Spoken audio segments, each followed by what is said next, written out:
her Mercedes 6 months prior. She did what any adult would do with their vehicle. She took her car, parked it in her driveway. She took her keys, placed them in the candy dish in her home. The only thing missing from that equation was me. And as luck would have it, I was going to this club called the Whiskey later on that night. What better way to go to a club than in a brand new Mercedes? I just get all warm and fuzzy thinking about it. So that whole day was spent with Candace and self. How self would be featured. What self would debut. How self would be presented. You know how we are. And so as I'm driving the car, consumed with self, I ran into someone else's car. Whoops, you know. So my hat's off to the person that has a valid driver's license and insurance, because it wasn't happening for me. I made like I was going to do the appropriate thing, pull over, exchange information. But it wasn't my car. I didn't have any information to exchange. And when I'm drinking, I don't do the appropriate thing, you know. So I drive the car back into the driveway, I take the keys, I place them back into the candy dish. I go upstairs, I call my friend, and I tell her we're taking a cab. We're going to the club. I also had an inkling of the notion that my godmother would be none too pleased about this car situation. She was in fact quite peeved. She had seen the movie Tough Love. I've never seen this movie. I don't desire to see this movie. But the effect it had on her was profound, I can assure you. So after having seen this movie, she was so inspired, she drew a contract of things I was expected to do for having wrecked her car. And I remember she was talking to me about it. She was very angry, her little neck veins kept popping, you know what I mean? And she was like, what you did is a vicious, malicious, I don't know, it just sounded like mom or what, you know what I mean? And so as I'm looking at her, you know, I just was captivated by my own thought, which is normally happens, you know. And my thought was, you have insurance, why are you tripping, right? That's alcoholism. Alcoholism will never allow me to step into column 4. Alcoholism will never allow me, untreated alcoholism, will never allow me to live in accountability. It doesn't occur to me that I have violated her trust, I damaged her personal property, I disrespected her home. Doesn't even occur to me. I can't get past, you have insurance, why are you coming down on me? That's who I am today if I don't have any principles in my life. So what ended up happening is I ended up moving out. Let's just say the atmosphere remained tense, you know, and she was not willing to turn it over. And hostile environment, you know what I mean? And so following year, I'm working in Beverly Hills. I meet a couple of people. One of them gave me the opportunity to work for a record label, and when they hired me at the label, they hired me as a receptionist. I like to think of myself more of a visionary. Some say delusional, I say visionary. So yes, technically they hired me as a receptionist, but really, I thought they were grooming me for CEO. You know what I mean? And so I always walked around assuming the posture, waiting for the tap, you know. And I ended up getting promoted. I worked in promotions for a long time with a lot of artists on multi-platinum projects, and it was grand, and we were cute, and it was fabulous. But here's the thing. The more I got promoted, the more I got voted. A dear friend who's an old-timer in this program always says something that hits me to my core. She says, alcohol gave me the wings to fly, and then it took away the sky. Alcohol allowed all my dreams to come true. I'm not here because I've never lived my dreams. I'm here because alcohol dictated everything I did. It told me when I would do it, how long I would do it, when I started doing it again, how it would be done. If you would have encountered me during that period of my life, you would have thought I was absolutely the most self-assured, confident individual you would ever come across. But I'm going to share with you that basically every day I would be in Issey-Miyake, Chanel, Vidadini, head to toe. I felt like a little kid playing dress up. I felt like at any moment you were going to find out that my mother is an abusive parent who lived in South Central, and you were going to look at me and say, you are not one of us, you do not belong here, get out.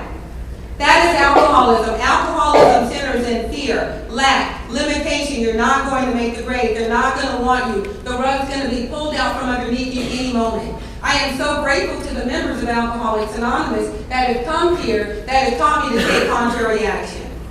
I am so grateful to the members of Alcoholics Anonymous that have applied these principles that have allowed me to walk through my fears. I used to suffer from tremendous fear and anxiety and heavy, heavy depression, which I treat through the steps of Alcoholics Anonymous, which I treat through exercise in Alcoholics Anonymous, which I treat through prayer and meditation in Alcoholics Anonymous.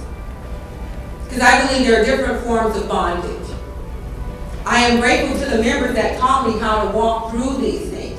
What happened is during that period, my grandmother passed. And my grandmother was everything. She was the end-all, be-all to me. She was a cat's meow. When I was little, my grandmother used to bring home a lemon meringue pie every week because it was my favorite pie from Marie Callender's. Every week, she brought this pie home. And she had all these old cookbooks, and so one night I asked her if I could make the pie. And she goes, yeah, when we go to the store tomorrow, we'll get all this stuff. And so I wrote down everything in order of importance, because I'm anal. And so we go to the store, we get all the ingredients, and then later on that night before she went to bed, she goes, are you going to make the pie? I'm like, yeah, I'm going to make the pie. So I had everything laid out, you know what I mean? So I could see it, know it's there. And so I make the filling, and then I get to the meringue part, which should be the easiest part. So I had the egg white, and I had the sugar, and I had the fork, right? And so I'm whipping the meringue, you know, whipping it, and I'm waiting for it to get fluffy. It's not getting fluffy, so I'm whipping it, and I'm whipping it, and it's not getting fluffy, and I'm whipping it. Now it's 10 minutes, and I'm over it, and I'm over it, you know what I mean? And so I'm like, it's not getting fluffy. So then I take a little bit more sugar, okay, put it in there, and I'm whipping it, and I'm whipping it. It's not getting fluffy. So I take some cornstarch, right? Just, you know, picking it right up. And so I'm whipping, and I'm whipping, and it's not getting fluffy. So I take a little vanilla extract, because it's vanilla, and then a little ice cream. And so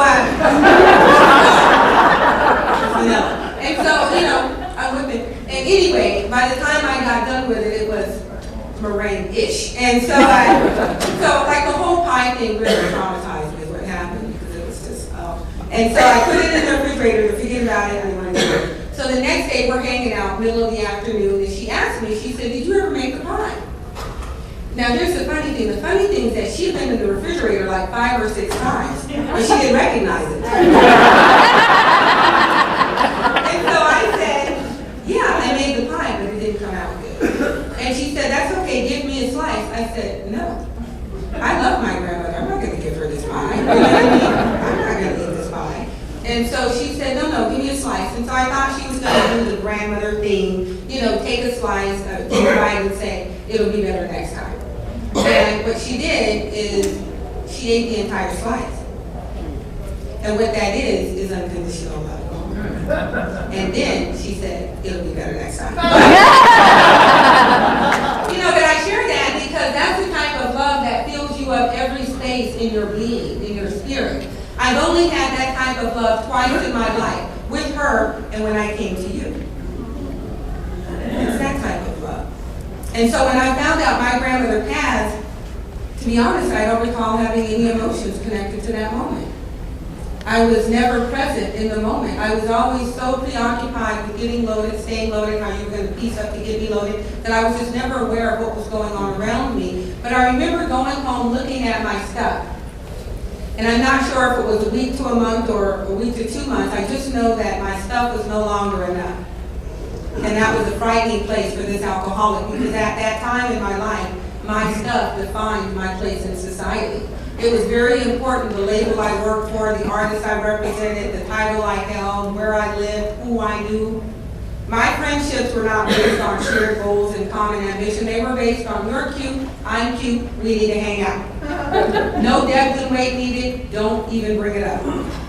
I came from a world of smoke and mirrors. I came from a world of talk so fast and dazzle and they don't see what's really going on. It is not until I came to you broken and devastated that I found that this is an inside job. Money, property, and prestige will not keep me from wanting to put a gun to my head at 2 o'clock in the morning if I don't have God as my understanding.